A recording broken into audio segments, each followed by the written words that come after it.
Media మిత్రులకు నమస్కారం.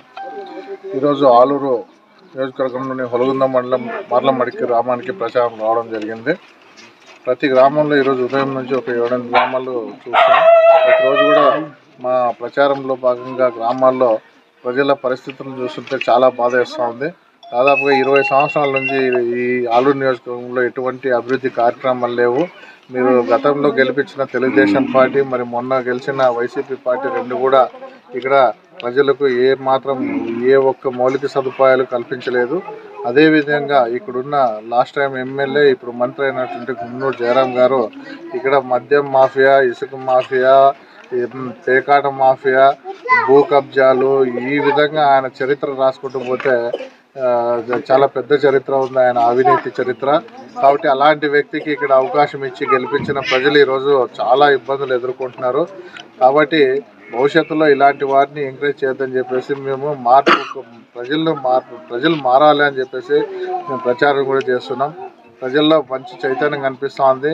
ఇప్పుడు తెలుగుదేశం పార్టీ చూసాం, వైసీపీని చూసాం, ఇప్పుడు కాంగ్రెస్ని ఖచ్చితంగా అవకాశం ఇస్తామని చెప్పేసి ప్రజల్లో మార్పు కనిపిస్తూ ఉంది. చాలా సంతోషంగా ఉంది.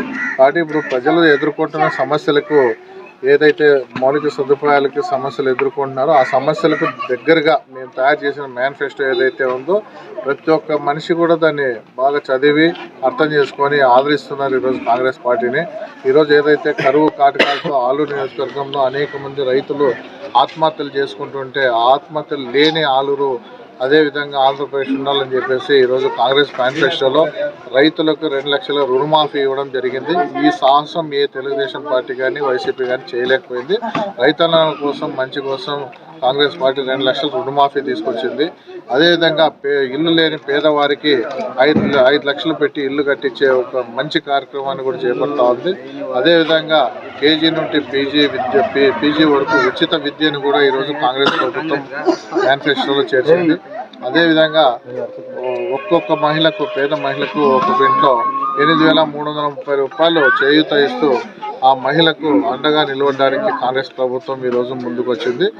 కాబట్టి భవిష్యత్తులో మీరు మన ఇండియా కూటమి కాంగ్రెస్ ప్రభుత్వం రావాలంటే మీరందరూ కూడా చైతన్యవంతులై ప్రతి గ్రామంలో ఈరోజు ఎదుర్కొంటున్న సమస్యల్ని మీరు గుర్తుపెట్టుకొని ఏ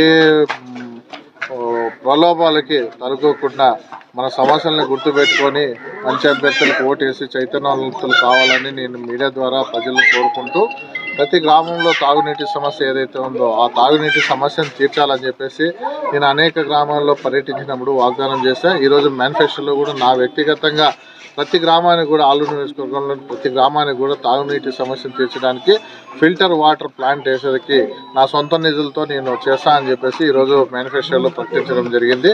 అదేవిధంగా ప్రతి మండల కేంద్రంలో 10 రూపాయలకే ప్రతి ఒక్కరికి భోజనం పెట్టే విధంగా ఒక క్యాంటీన్ కూడా ఏర్పాటు చేస్తాం. 6 మండలాలకు 6 క్యాంటీన్లు. ఆ విధంగా అంతేకాకుండా ఎవరైనా పేద పిల్లలు కళ్ళు కంటుంటారు, మేము చిన్నప్పటి నుంచి IAS IPS కావాలని, అలాంటి వారికి సివిల్స్ కోచింగ్ కోసం ఏదైతే ఖర్చు వాళ్ళ కోచింగు వాళ్ళ ఫీజు మెటీరియల్స్ ఏదైతే ఉందో బుక్ మెటీరియల్స్ కూడా అన్నీ అందించడానికి మన వ్యక్తిగతంగా 1 లక్ష రూపాయలు వాళ్ళందరికీ సహాయపడే విధంగా మేనిఫెస్టోలో చేర్చడం జరిగింది.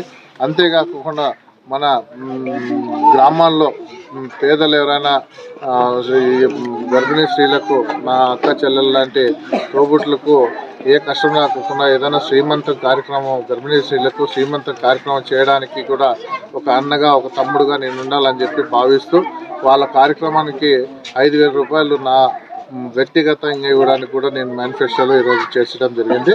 అంతేకాకుండా ఎవరైనా గ్రామాల్లో పేదవారు చనిపోతే వారికి అంత్యక్రియలు చేయడానికి కూడా కొన్ని ఇబ్బందులు ఉంటాయి. కాబట్టి ఆ తక్షణ సహాయంగా ఒక 5,000 రూపాయలు ప్రతి గ్రామానికి కూడా ప్రతి గ్రామంలో కూడా ఎవరైనా చనిపోతే 5,000 రూపాయలు ఇచ్చేదానికి కూడా నేను ఆ మేనిఫెస్టోలో చేర్చడం జరిగింది. కాబట్టి ఇలాంటివన్నీ కూడా గమనించిన ప్రజలు దయచేసి ఒక అవకాశం ఇక్కడ కాంగ్రెస్ పార్టీకి ఇవ్వాలి. ఆంధ్రప్రదేశ్లో కాంగ్రెస్ పార్టీ మళ్ళీ పుంజుకుంది. కాబట్టి కాంగ్రెస్ పార్టీకి ఓటేసి చైతన్యవంతులు కండి. తెలుగుదేశం పార్టీని ఈరోజు వైసీపీ పార్టీని నమ్మి మీరు ఓటేసి మరొకసారి ఒక 5 సంవత్సరాలు వెనక్కిపోవద్దు, మరొకసారి మోసపోవద్దు, ఇబ్బందులు పడద్దు అని చెప్పేసి కోరుకుంటూ మీడియా ద్వారా అందరికీ ధన్యవాదాలు తెలియజేసుకుంటాం. ఈరోజు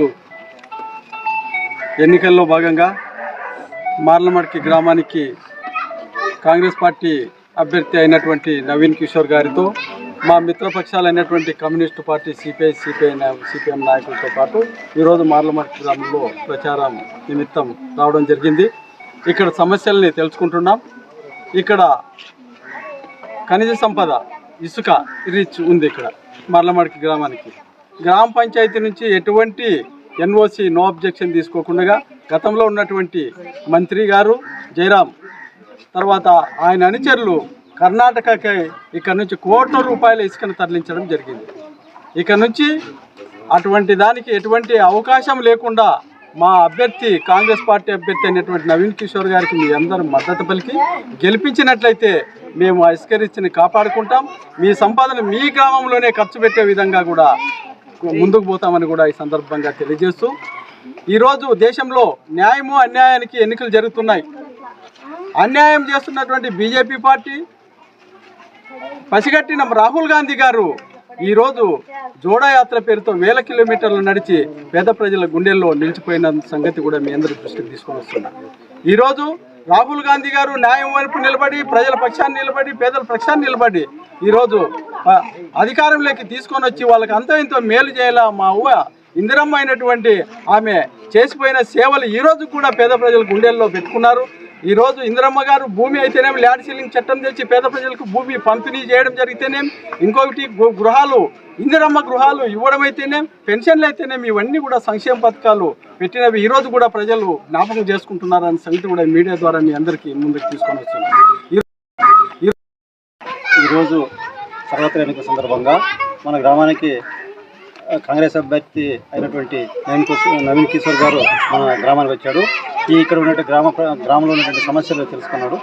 మన అభ్యర్థి గెలిపిస్తే రాబోయే కాలంలో ఈ గ్రామంలో ఉన్నటువంటి నీటి వసతి కానీ, డ్రైనేజ్ వసతి కానీ అన్నీ సక్రమంగా ప్రజలకు అందుబాటులో ఉంటారని కూడా ఈరోజు చక్కగా చెప్పాడు. దానికి మేము ధన్యవాదాలు తెలుపుతున్నాము. అలాగే ఇక్కడ ఈరోజు సిపిఐ ఇండియా కుటుంబ తరఫున మనం ఇక్కడ ఈరోజు అన్ని స్టేట్లో ఇండియా మొత్తం మీద మనం ప్రచారం చేసి వాళ్ళకి సపోర్ట్గా చేస్తున్నాం. కాబట్టి మనం కమ్యూనిస్టులు ఎంట పడతాం. కాంగ్రెస్ వాళ్ళు అధికారం వచ్చినా కూడా మనం కమ్యూనిస్టు ఎంట్లో పడి ఈ గ్రామంలో మనకి ఏమైతే హామీ ఇచ్చారు ఇప్పుడు అటువంటివన్నీ మనం పరిష్కారం చేసేంత వరకు మన కాంగ్రెస్ నాయకులు ఎంట ఉండి మీకు ఇచ్చినటువంటి మాట వాగ్దానం ప్రకారంగా మనం పనిచేయడానికి కూడా మన కమ్యూనిస్టులు ఎల్లప్పుడూ ఉంటాము. కాబట్టి గౌరవించి ఈసారి ఒక హస్తం కృతంగా ఓటేసి గెలిపించడం కోరుకుంటున్నా. ఇట్లో వెంకటేశ్వర్లు సిపిఎం మండల కార్యదర్శి. ఈ అవకాశం ఇచ్చినందుకు మీ అందరికీ ధన్యవాదాలు.